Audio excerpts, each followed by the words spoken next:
बोल सतगुरुदेव की जय। રામ નામ રામ નામ હવે બધાથી પહેલે માણસ એ सोचे कि राम नाम कहाँ से आया। भाई मैं दरअसल हूँ गुजराती में आठू नहीं बोली रही कि बधाई दुनिया में हाँ और बधाई गुजराती नहीं हमें, तो इसीलिए मैं इसको उर्दू में बोल रहा हूँ कि राम नाम सबसे पहले तो ये सोचे कि कहाँ से आया और किस लिए आया, क्यों आया, क्यों आया, कहाँ से आया। तो हम सबसे पहले तो ये बात करेंगे कि राम नाम कहाँ से आया। राम नाम की जो उत्पत्ति वो ये थी कि त्रिदेव जब वो सोए हुए थे, जब उनको जगाया गया, जब जवान हो गए, तो उन्होंने उठते ही माँ को तंग करना शुरू कर दिया कि हमें हमारे पिता से मिलना है। अब माँ बड़ी परेशान, कोई ब्रह्मा ऊपर रुल के आ गया, विष्णु नीचे रुल के आ गया, लेकिन अपने बाप के उन्होंने दर्शन नहीं कर सके, वो उन बाप को पा नहीं सके क्योंकि बाप तो निराकार हो गया था। अब माँ को परेशान करते रहे। माँ ने फिर अपने पति से ध्यान लगाया कि भाई ये बच्चे मुझे बहुत परेशान करते हैं और मुझे चैन से नहीं लेने देते, मतलब बैठने नहीं देते कि, और बार बार यही मुझसे प्रश्न करते हैं कि हमें हमारे बाप से मिलना है। तो बोला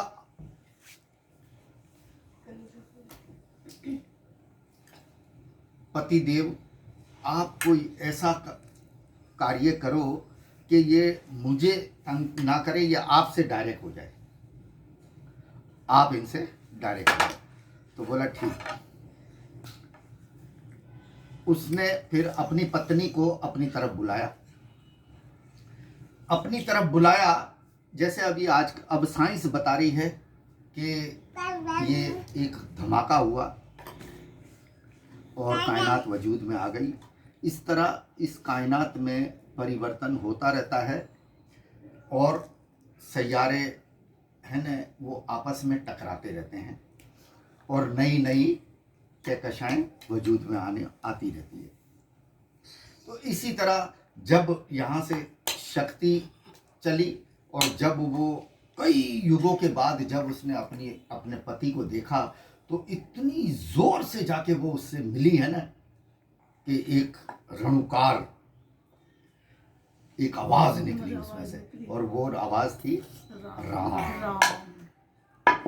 और इस तरह ये इतनी सी कहानी है राम नाम की उत्पत्ति की। अब ये राम नाम की उत्पत्ति हुई तो निरंजन बाबा ने ये अपनी पत्नी को नाम दिया और बोले जाके ये अपने बच्चों को तीनों को दे देना, और बोला ये राम नाम में ध्यान लगाओ, तुम अपने पिता को दर्शन कर लोगे, अपने पिता के दर्शन कर लोगे। और यही हुआ। उन्होंने जब राम नाम में ध्यान लगाया वो उन्होंने निरंजन को पा लिया, क्योंकि ये राम नाम सिर्फ निरंजन को पाने के लिए है। इससे राम नाम जपने से निरंजन को ही पाया जाता है बस। अब जब त्रिदेव को ये बात पता चली, उन्होंने खूब राम नाम में ध्यान लगाया और अपने पिताश्री से वो डायरेक्ट हो गए। अब वो हर वक्त उसके ध्यान में बैठे रहते हैं। पंडितों ने भरमाया, किसी ने पूछा पंडितों से कि भाई विष्णु किसके ध्यान में है, ब्रह्मा किसके ध्यान में है और शिव किसके ध्यान में है। तो पंडितों ने भरमा दिया कि ये तीनों एक दूसरे के ध्यान में है। ऐसा नहीं है, ये तीनों अपने बाप के ध्यान में है और वो राम नाम में ध्यान लगा रहे हैं और उसी से वो उससे डायरेक्ट है। अब विष्णु ने नारद मुनि को बुलाया दरबार में, बोला ये राम नाम तुझे दे रहा हूँ, जाके धरती पर जाओ, वहाँ एक संत है, एक आचार्य है, वाल्मीकि स्वामी, कोई ऋषि है वाल्मीकि स्वामी। और ऋषि का मतलब है उस्ताद। ऋषि का मतलब है माथा में लगी जाए। ऋषि का मतलब है उस्ताद, जिसे आजकल लोग गुरु भी कहते हैं और टीचर भी कहते हैं। ऋषि को मतलब कहा गया कि जाके ये ऋषि को दो और उनसे कहो कि इसके ऊपर अपनी एक स्टोरी लिखे, और विष्णु भगवान खुद वो अगला युग शुरू होगा द्वापर में, द्वापर में त्रेता में ये राम नाम से आएंगे। त्रेता में खुद अवतार जन्म लेंगे। और यही हुआ। वाल्मीकि स्वामी ने रामायण लिखी और विष्णु भगवान अपना, विष्णु पुराण कहता है कि मैंने अवतार लिया, देवी पुराण, देवी कहती है कि मैंने अवतार लिया। अब कौन सच्चा है ये तो वो ही जाने। तो विष्णु भगवान ने राम नाम से राजा दशरथ के घर जन्म ले लिया, जन्म ले लिया और वो राम बन गए। और ये युग पलटा दिया, क्योंकि उन्होंने त्रेता में आना था, लेकिन द्वापर को हटाकर त्रेता को ले आए विष्णु भगवान, और त्रेता पहले आ गया, द्वापर बाद में। ये युग पलटने की असल वजह ये थी। तो द्वापर बाद में क्या होती?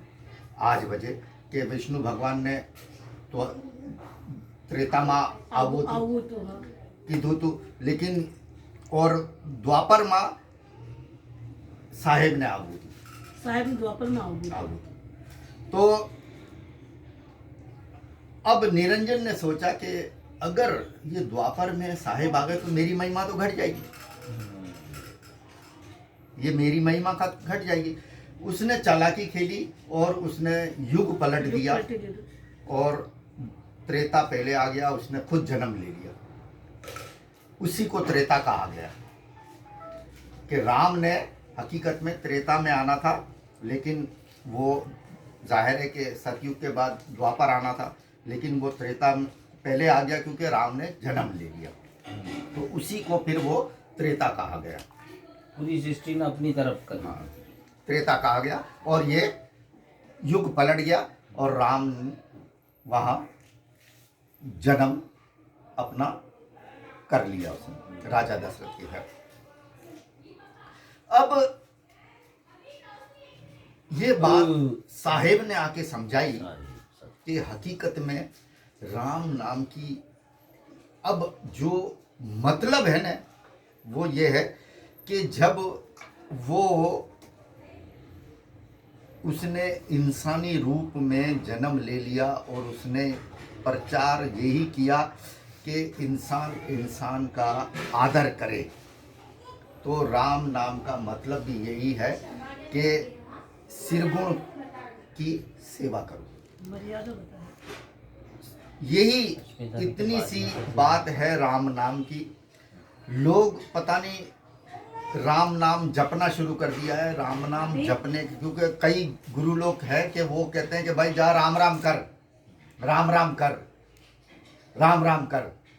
क्योंकि जब कबीर साहेब रामानंद साहेब के शिष्य बने और एक बालक रूप में उनके पैरों से टकराए, तो वहाँ भी उन्होंने फौरन बच्चे को उठाकर एक ही शब्द बोला था कि बेटा राम राम कर, राम राम कर, नहीं रो, राम राम कर, राम राम कर, राम राम कर।